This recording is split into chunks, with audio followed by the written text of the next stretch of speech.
अंबड तालुक्यातील मोजे दाडेगाव येथील ग्रामपंचायत सदस्य राजू काकडे यांचे आगळेवेगळे आंदोलन।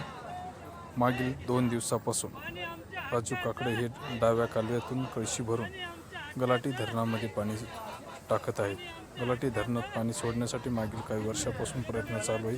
त्याचाच एक भाग म्हणून राजू काकडे हा छोटासा अल्पसा प्रयत्न करत आहे। दाडेगावच्या ग्रामपंचायतचे सदस्य राजू काकडे यांनी एक जे अनोखा आंदोलन उभा केलेलं आहे, त्या आंदोलनाला पाठिंबा देण्यासाठी आमच्या गावचे माजी सरपंच आणि प्रतिष्ठित सर्व नागरिक, शेतकरी आणि मी स्वतः गलाटी संघर्ष समितीचा अध्यक्ष या नात्याने या आंदोलनाला पाठिंबा देण्यासाठी या ठिकाणी आलेलो आहोत।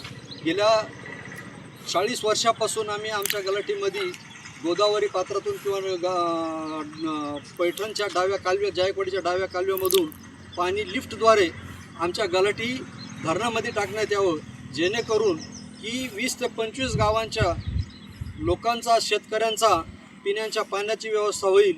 म्हणून आम्ही ही मागणी गेल्या 30 ते 40 वर्षापासून करत आहोत। मला सांगायला आनंद वाटेल की 1988ला ज्यावेळेस इथं पदयात्रा सुरू झाली होती,